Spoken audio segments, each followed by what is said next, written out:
This is one of the safest choices. My buddy Craig Crumples, winner of the Legacy Open in New Jersey. He is also 2-0 right now with Black Aggro. And Blood-Soaked Champion, that card is no joke. Yeah, turn 1, Tormented Hero for Lance. Jadine has a Mystic Monastery. That's the Jeskai Tri-land. I really enjoy the Tri-lands. They're simple, clean, powerful with a cost. They enable the decks you want them to enable. It sounds, it's simple, but these are sweet designs. And here was my question. Could you play Tri-lands in a format where people are going to do what Lance is doing here? Turn 2, we played a Gnarled Scarhide and a Blood-Soaked Champion. And the Tri-lands are undoubtedly powerful. Jadine's does have a 1-mana play. She's going to Magma Spray the Blood-Soaked Champion. Now, I was about to mention that exactly. I was looking over her list to see if she had any way to deal with this. She has 2 copies of Magma Spray, and she needed 1 that turn or things were going to get real ugly. Yeah, swing for 4 by Lance, and he will play Painseer. No 3rd land for him, however. And we'll go back to Jadine. One card she does have that I'm very impressed with is she's playing Seeker of the Way. Now, if you aren't familiar with the card, he's a 2/2 for 2 with Prowess that when you do play a spell to give him a non-creature spell, he also gains lifelink until end of turn. That to me is like the kind of card that could be pretty good against a mono black deck. Absolutely. Now the mono black deck is flush with removal spells, so is that thing actually going to stay alive? That's a good question. But if it goes unchecked, it's, Patrick Chapin's article he discussed, he compared it to Baneslayer Angel, and yeah, it might as well be Baneslayer Angel. It's a nightmare for aggro. We do see the turn 3 play of Mantis Rider here from Jadine. That's a 3/3 Flying Vigilance Haste. It'll knock Lance down to 17 and be a pretty nice blocker here. So we'll pass over to Lance. He has answers in hand, 2 Mogus's Marauders and a Hero's Downfall, but no 3rd land yet. And the lack of a 3rd land, there's all sorts of consequences to this. He can't cast the Mogus Marauder. He can't cast the Hero's Downfall. As a result of that, he can't attack with the Painseer this turn. And now risks Jadine getting to untap with the Mantis Rider in play and mana at the ready. He's going to go ahead and swing for 6. It looks like he's just offering up a creature here.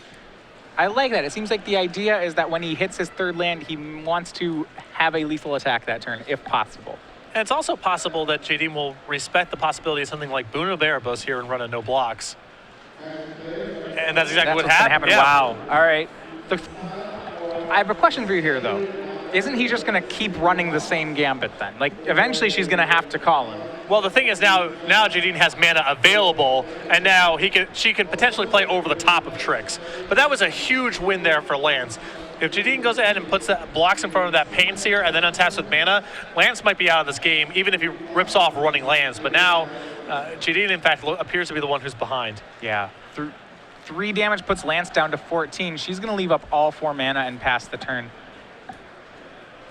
The instants she has in her deck are Magma Spray, Titan Strength, God's Willing, Lightning Strike, Jeskai Charm, and Stoke the Flames. That was a really, really gutsy attack. And the draw step for this turn from Lance was the 3rd land. So he needed to get that Painseer activation to get through the Painseer he just drew off of it to get to land number 3. So a really gutsy attack from Lance last turn, and it paid off. He's going to go for broke here. It's Mogus's Marauder. He's going to give the whole team haste and intimidate. That's 10 damage.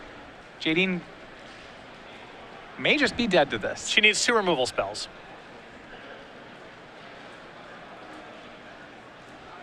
Even with 2 removal spells, this seems difficult.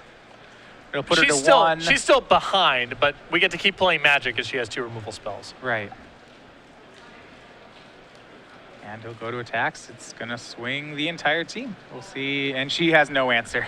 Wow, so, good on Lance. Good on Lance for that attack. That was pretty good. That got him an extra point here to make that swing lethal. With the second Mogus as a Marauder, I'm not sure Jadine gets out of that situation in any way. It's going to be hard no matter what. Yeah. But Lance, that attack there, I'll tell you, we saw a lot of that in the Invitational Tom Ross with a lot of noteworthy bluffs on camera. When you're on camera, it's real hard to pull the trigger. Because if Jadine just goes and taps her Mantis Rider in front of your Painseer, you go, yep, it's dead. Yeah, it's dead. Yeah, okay. All your friends at home watching, whatever. It's something that lives in the archives of Magic forever. But Lance identified it as his only realistic way to win that game. I believe it was. I don't think he can win by saying go there. And instead of being down a game, he's up a game. We go to the sideboard. Looking at game 1, Now, correct me if I'm wrong here, but this seems like it's really going to be a tough matchup for Jadine. The 3 1-drops, which Lance can do a lot of the time, don't seem very easy. Like, they seem like they're difficult for her to deal with unless she has a card like Seeker of the Way. So I want to see if it's in her sideboard. A reprint that I'm dreading as a mono black aggro There are player 2 of them. is Arc Lightning. Yes. That card's going to be real hard to beat. Real hard to beat. There's a lot of 1 toughness going on in this deck, and a lot of 2 toughness as well. So it's hard for Arc Lightning to be less than kill 2 creatures. Sometimes it's going to be kill 3 creatures. What else we got going on here? Yeah, so she has 2 Arc Lightnings in her board. You're absolutely right. She has the remaining 2 Magma Sprays. You'd have to think she's going to use those as well. For sure. Outside of that, she has another God's Willing. That is probably a take it or leave it card. An interesting card here, which I'm not sure what matchup it's for. Probably it's for Burn Mirrors. She has Deflecting Palm in her deck. Well, the one card that interests me in this deck a bit is the one Erase in the sideboard, because the mono black aggro deck is flush with enchantment creatures. There's so much bestow. Gnarled Scarhide, absolutely. Spiteful Return, Herald of Torment. So that's actually a card you can bring in pretty safely too. Yeah, you can figure that one's a kill spell. Yep. On the other side here, Lance with the Gray Merchant, 2 Bray Maggots, a Despise, 2 Bioblights, 3 Furrier Cures, 2 Dark Betrayal, 2 Empty the Pits, 2 Dictative Erebos. The only card that really intrigues me here is getting the 2 Bioblights, because you can be pretty sure that Jadine's deck is playing the full playset of Manus Riders.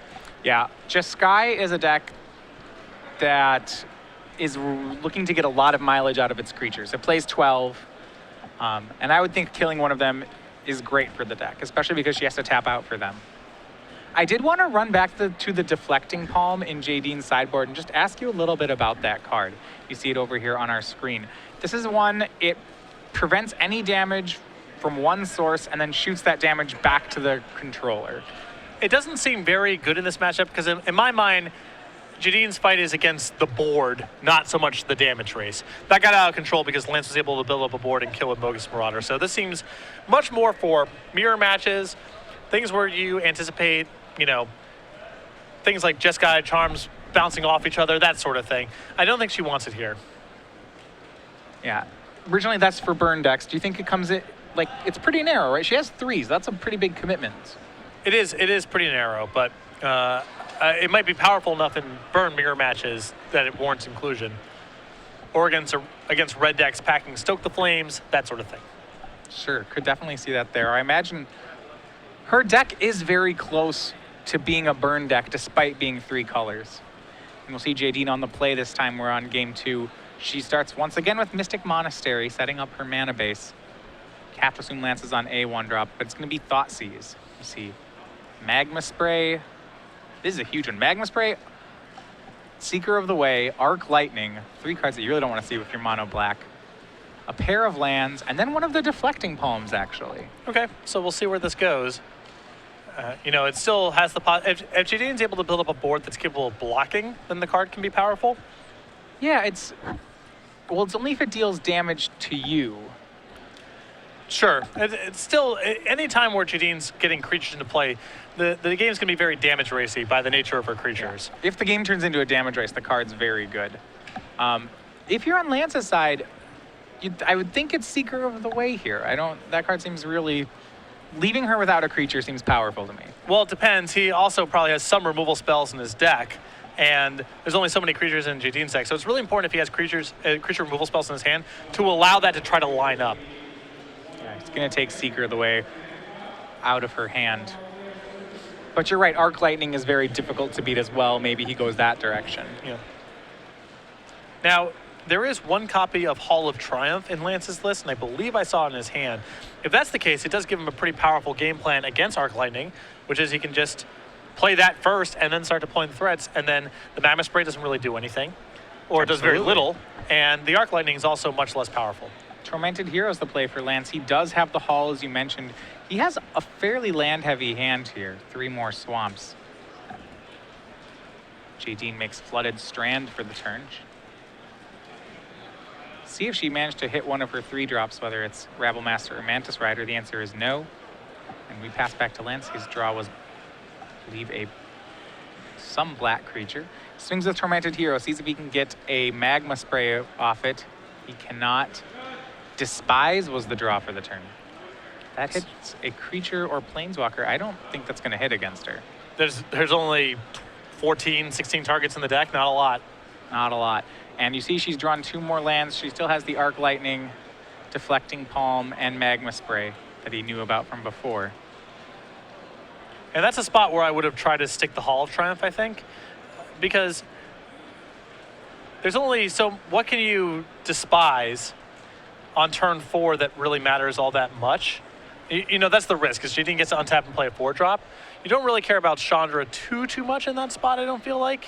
And, you know, giving up on the Hall of Triumph that turn is a huge cost, especially when you know Jadine has so much removal in her hand. Well, you don't really know what you're up against yet. That is part of it. That's definitely a factor. And right now, if I'm Lance, I might just be wanting to keep Jadine off threats, right? Her hand is just burn spells and nothing else right now. So you'd think, hey, if I can get her planeswalker or her creature or whatever her finisher is, because I don't really know at this point, well, then I'm buying all the time in the world. Right. Though it's not clear whose side is favored by both players buying time. Yeah, that is interesting. I would imagine Jadine is okay with buying time. Yeah, when Lance's hand has no creature removal, all of her creature draws are... They're very good. They're probably game-winning on their own, all of them.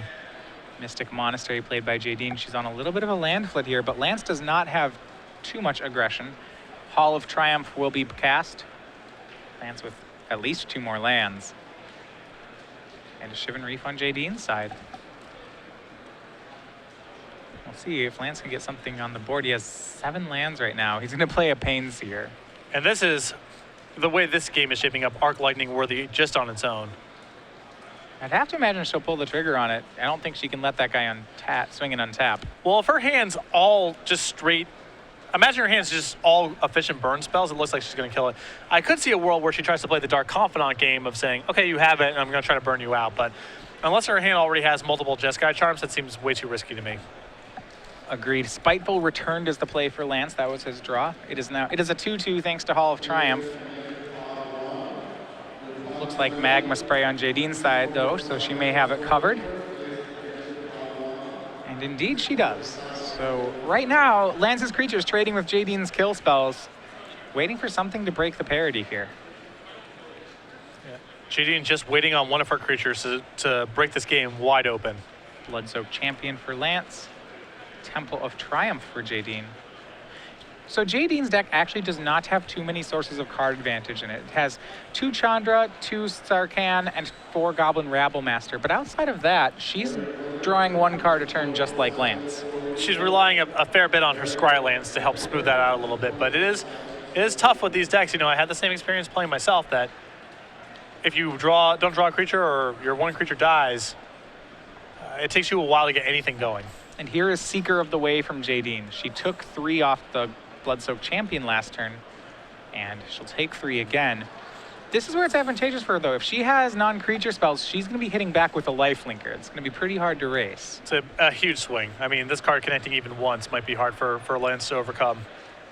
Lightning Strike will hit the Blood-Soaked Champion. That Prowess is Seeker, and the 3/3 Lifelink is going to swing.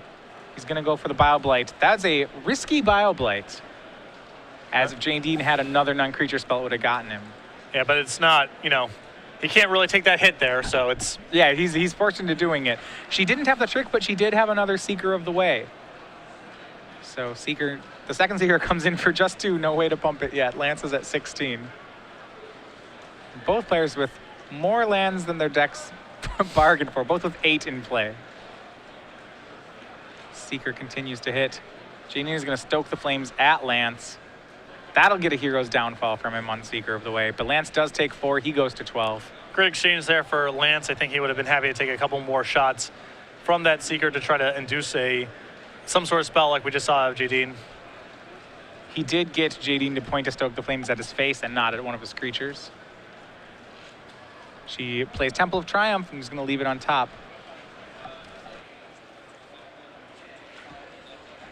And Mogus's Marauder is the play for Lance Alvarez. That guy's a 3/3 with haste thanks to Hall of Triumph. And he'll swing in. Jadine only with 2 cards in her hand. Lance has 2 as well. I believe one of his is a Swamp. Yeah, I believe he's on Swamp Hero's Downfall currently. Jadine down to 8. She just passes. Pretty scary spot if you're a creature deck with your burn opponent drawing and saying go after scrying on top. Either she has nothing or you're almost dead. Jadine goes down to 5. There are no War Leader's Helixes in this deck, so Jadine can't race that way. But you're right, she may just have 12 points of burn. We will see another land passes back. She's down to 5. We have to make a play pretty quick here. And Spiteful Return bestowed on Lance. That could be for lethal. We'll see if it... It is a lethal attack. I mean, this is 3, 4, 5.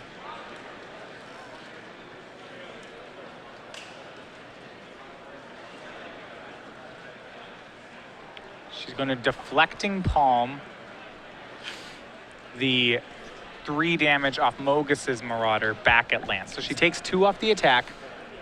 And actually, that's loss of life, I believe. So but then 3. So she goes to 3. Lance will go down to 9. And how is Jadine set this up? She's going to Stoke the Flames him. Yeah, I think she may have lethal here. And this Deflecting Pain was known about from the 4, yeah. The Thoughtseize earlier. And then Jeskai Charm does the remaining 4 points of damage. Jadine with the quick turnaround here. Lance just left looking at a Hero's Downfall and a Bioblight. He has no more plays, and we're on to game 3. So yeah, the Deflecting Pain put him in a rock and a hard place there. He couldn't attack and he couldn't not attack, so. Yeah, well, it was it was just another 4 damage burn spell. It was her Boros Charm, if you would, but it even gained 3. Yeah. No, it was good in that spot. The game had to take a pretty weird tact for that to come up, but it did essentially lock Lance out once the game got to that stage. I suppose, so you're saying there aren't too many situations where you can expect Deflecting Palm to deal 4? Against mono black aggro, it is possible because of the bestow creatures. Things like, Herald of Torment, for example, that can make a creature very large. Right. So it can come up, definitely. I'm actually looking, okay, there are 4 Herald of Torments. It's been 2 games and we haven't seen it yet. I was just double checking, but it is in the list. And a card that you asked about earlier in the broadcast, Grey Merchant of Asphodel, we'll be seeing this. There is 1 copy in his board. Yeah, we have seen that in the sideboards of mono black aggro before, right? And even if it's happening for just 2, that's a big swing. It's tough in this matchup because Jadine is bringing so much removal to the table post-board that, is your devotion count going to be really built up in the game that you're not just clobbering her in, It's tough to imagine. But even coming in and journeying for 2 is pretty good. Yeah, and that game to me seemed like it actually would typically favor Lance. One thing to note is Jadine doesn't play a card like Anger of the Gods, so most of her removal is 1 for 1, with the exception of Arc Lightning. That's her possible 2 for 1. But because Lance had a Hall of Triumph in play, that turned off Arc Lightning as a 2 for 1. So she was just able to trade 1 for 1 kill spells and build up to what turned out to be 16 points of burn. Right. It was 2 Stokes, a Jeskai Charm, and a Deflecting Palm. But most of the time I would think that mono black aggro can race the draw 20 points of burn plan. I think so too. A lot of it is just, if Jadine's able to get one of her creatures unchecked, it's a disaster for Lance because they all control combat in such a powerful way, or they race too quickly, or gain life, or whatever the case may be. But if they're just playing my creatures against your removal spells, that's a game that Lance is really favored in. So to me, the games are a lot about, can Jadine get something into play and get it to stick? I think she's a pretty big favorite in those games, but that's a challenging thing to do given the time that Lance is giving her and the amount of removal in his deck. We are on to game 3. Lance Alvarez will be on the play this time. In game 1, we saw him start with 3 1-drops over the course of 2 turns, and Jadine was never really able to recover from that. Lance missed his 3rd land drop twice in a row, but it didn't seem to slow him down. Though those curve outs are going to be much more challenging when you know that Arc Lightning's in your opponent's deck. Do you try to play around it even, or do you just accept your losses? Depends on what my hand's like. All right. Lance will be going down to 6. Sometimes I'll try, and sometimes I'm not going to try. We'll see if he can get a fast start, though. Certainly, I think where he has an advantage is the curve of these 2 decks. Yes. He's much faster out of the gate, and Jadine's got lands that come into play tapped. She's got Apocalypse Pain lands. There's costs being paid all along the way for her to even just get her spells online. So it's a subtle thing, but it is a place where Lance has a pretty big edge. Yeah, and outside of the 2 Arc Lightning, has no sweeper. But postboard having 4 Magma Sprays certainly helps the matchup. I'm interested, this is sort of unrelated, but how many Radiant Fountains can you fit into mono black aggro? Can you play one? Can you play Radiant Fountains? Can you play one? Is one free? Oh, you need to have your triple 1-drop starts. That's true.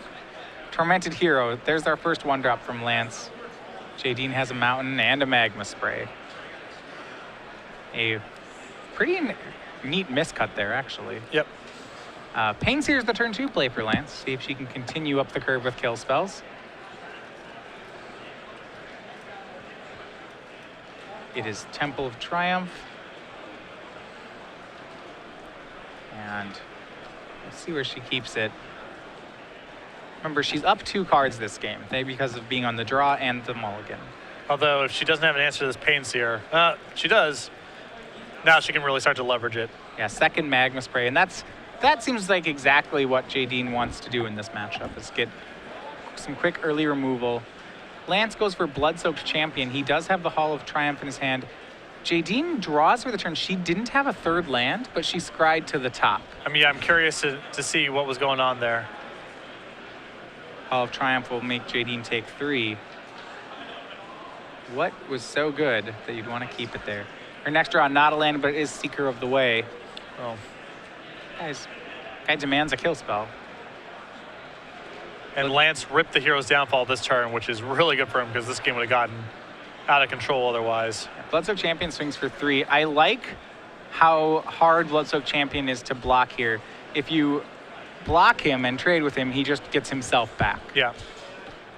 Bloodsoaked Champion's the real deal. Jadine Lightning strikes it on her turn so that Lance can't rebuy it. But then Lance Hero's Downfalls away at the Seeker and plays Gnarled Scarhide. Jadine with another Lightning Strike passes back. She was still stuck on 2 lands, but if you see her yard, it is 2 Magma Sprays, 2 Lightning Strikes. And this is the toughest thing, you know.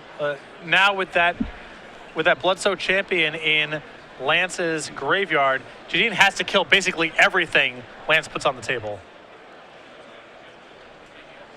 Yeah, Jadine finally hits that 3rd land. It's Mantis Rider. She has to take a damage for it, but still has a fair number of life points to work with. Lance with Hero's Downfall and Bioblight. And there's a 3rd card here that I want to talk a little bit about. This is in his sideboard. He's one of his 2 copies of Empty the Pits. So my buddy Craig Krempels is also playing some Empty the Pits in the sideboard of his mono black beatdown deck this weekend. And he said that this card is so good in the control matchups. Yeah. And Lance is building up. He's building up. Hero's Downfall takes care of Jadine's 2nd Mantis Rider. You see he has 4 in play, 5 cards in the graveyard. So the conversion rates on this thing are pretty expensive. 6 mana for 1 zombie, 8 for 2, 10 for 3. But right now he has access to 9, and this is 10, so that's going to be 3 zombies here. Looks like he does not want to pull the trigger. Well, you can do it on end step. It's an instant. Oh, for sure. Goblin Rabblemaster to play for Jadine. Well, that's probably fine. Remember, he has Hall of Triumph in play, so these zombies are all 3/3s. Yeah, this is a real thing. He's gonna wait another turn. He's gonna Bioblight the Rabblemaster, and now I think she has one of her God's Willings here. So he had the option to make 3 zombies, but he opted not to. He wanted to Bioblight this turn. Sure, just squeeze as much as possible. Jadine's not putting him under any pressure. He's at 20, so he can just trade 1 for 1 like this, and it's going to be game over. Well, what he presumed was a 1-for-1 trade. Yeah. God's willing will happen to the Rabblemaster. Though I will say that if I was playing a mono black aggro list with Empty the Pit in the sideboard, I would be playing 8 fetch lands. Lance is on 22 swamps, but I would have some Bloodstained Mires and some Polluted Deltas in this deck. Sure.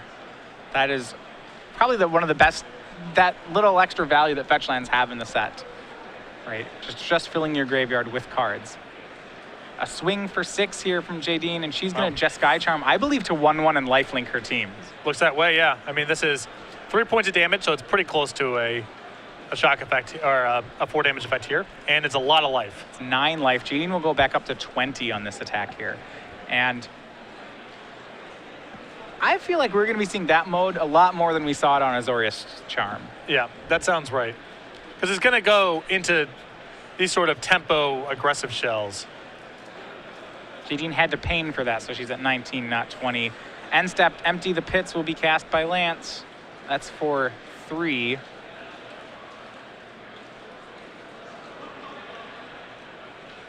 Yeah. Confirming that she does correctly have a mana up here. Yep. And then he's delving 6 cards away, so 4 black, 3 and 3 for XX. That'll be 3 zombie tokens. They are all 3/3s, thanks to Hall of Triumph. They do come into play tapped because that's what zombies do. And that's why they couldn't be on the block this turn. That's going to get untapped with them. He has a Spiteful Return as his draw. You've seen quite a bit of Empty the Pits thus far. Relative to expectations coming in, we've seen a lot of this card. I wasn't sure if this card was, like, I get that it's an end step making tokens card, which is good. It seemed expensive, and I wasn't sure if decks would be able to play it. Right now, the answer looks like yes, at least mono black aggro can. And with cards like Hall of Triumph, it's pretty good. We'll see how much attacking Lance wants to do. This is a pretty interesting question. Jadine is playing a deck with a lot of burn. She does have a Rabble Master. If he puts himself to 7, she may just burn him out. Swings 2 zombies, that'll put Jadine down to 13. But he also needs to try to close this game out as quickly as possible, too, because her draw steps are so dangerous. Absolutely. Blood-Soaked Champion from Lance, and just a cast Spiteful Returns. No bestow there. Remember, Blood-Soaked Champion can't block. Spiteful Return can, though. Lance living back 2 blockers. And Returned is a 2/2, capable of taking down a Goblin, thanks to Hall. But it feels like it's going to be really hard for that Spiteful Return to get to block. And then, even in the optimistic world where Lance keeps everything, he is still short of lethal on the way back. He's short of lethal. The dangerous part here is that Jadine can push 2 damage through no matter what right now. And 3 + 4 is a very reasonable pair of burn spells for her to have. And she's been missing land drops the whole game. So what's going on with her hand right now? It's probably burn spells. Yeah, could have another Jeskai Charm. There are a lot of things here that are difficult for Lance to deal with. Remember, the 1/1s have to attack. Let's see what she chooses to do with the Rabble Master. Full 4 cards in her hand. She only has 1 source of blue mana. So blue really is the splash color in this deck. I think it's just for Mantis Rider and Jeskai Charm in the main. Otherwise, it is a still red-white deck. The elements of this deck, I mean, the core strategy is it's a red-white deck. Yeah. So just touching blue for a couple of the high-powered Jeskai cards in this wedge.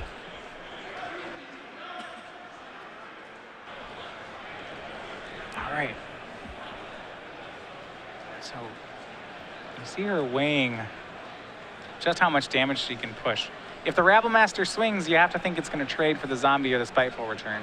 I don't think Lance can say, yeah, I'll chump block it. I'll eat one of your tokens here. It's too much damage.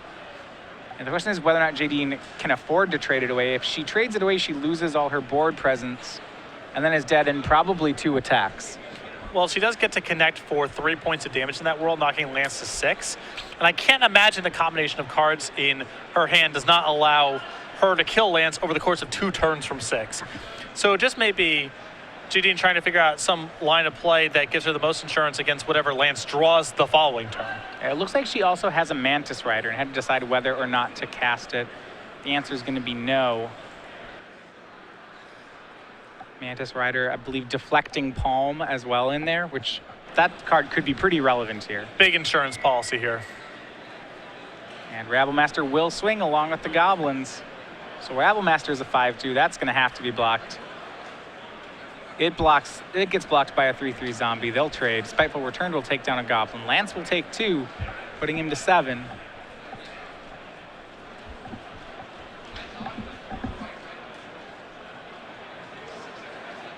And now we will go back to Jadine's side. So Lance has left his board in such a way that he is presenting lethal next turn. He has exactly 13 coming across. There's that Deflecting Palm again, it's gonna right? Be, yeah. 2 games in a row might get him. Be really surprised if Lance can beat it if it's in her hand. Jadine with no plays passes back, and I have to think it is. She had the option to Mantis Rider there and didn't. Yeah.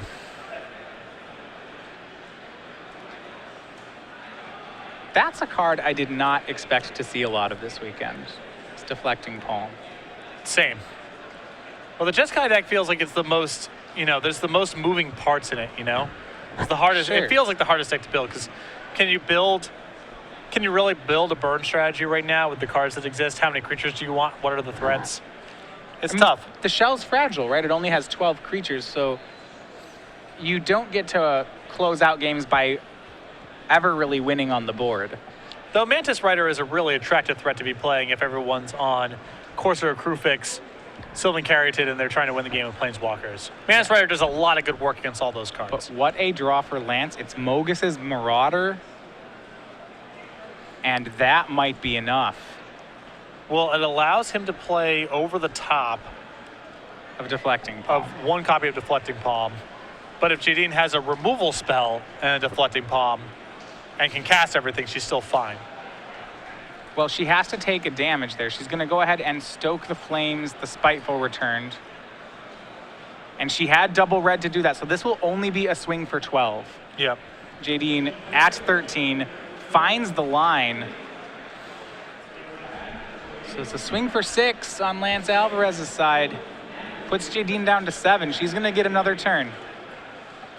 But she didn't make too many inroads into his life total. The question is whether or not she'll be able to kill him. Well, the Mantis Rider on the way back, can she afford to take a point of damage here? Yes. No. Going to 6 is a huge deal here. So it's possible that Deflecting Palm could draw the game as well. That's not... We'll see when, she can draw it if not win it. Depending on what burn spell she has. Yeah, this is... If she only had a basic island instead of one of the Shivan Reefs, it'd be so easy, but going from 7 to 6 here, facing down so many 3-power creatures, it's a big cost. See whether or not she wants to, and indeed she does. It's going to go ahead and pain for the blue to make Mantis Rider there. Mantis Rider is going to swing. She can block 3 things here. Deflecting Palm the 4th.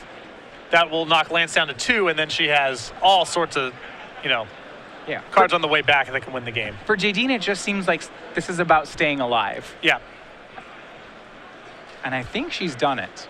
Lance doesn't have a great attack because if he attacks with too little, she can just chump block with the tokens. And if she attacks with too much, then the Deflecting Palm gets him. What Lance would really like would be another Mogus's Marauder. I mean, I think Lance has to just attack with everything. He has no other line of play here.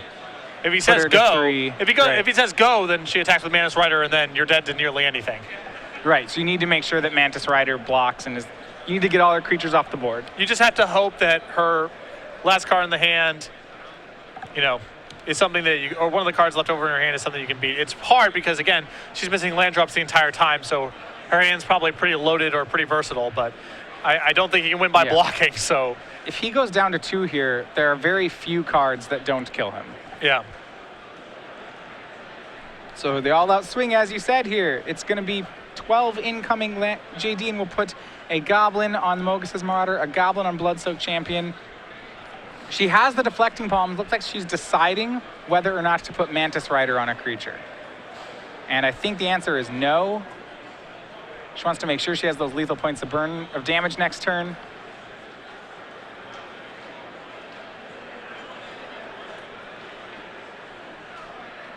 Still deciding on the blocks. And it is going to be a Deflecting Palm, picking a zombie. So that zombie will hit Lance instead of hitting Jadine.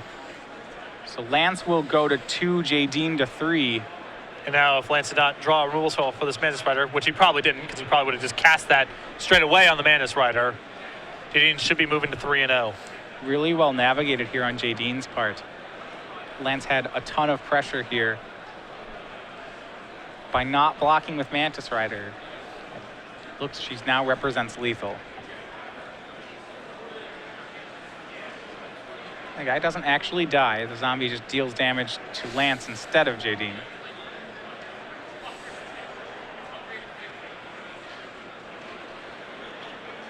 Yeah. Does that? Yeah. Zombie's there. Zombie's still alive. He didn't. For now.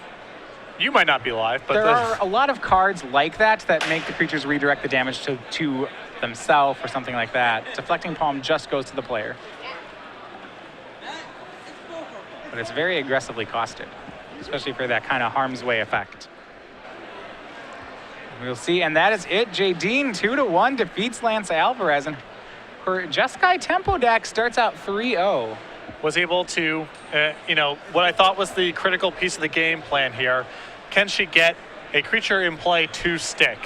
Everything becomes very easy. After that, her Mantis Rider and her Rabble Master went uncontested for a while, and that gave her the advantage she needed to, leverage the burn spells and the removal spells she had access to.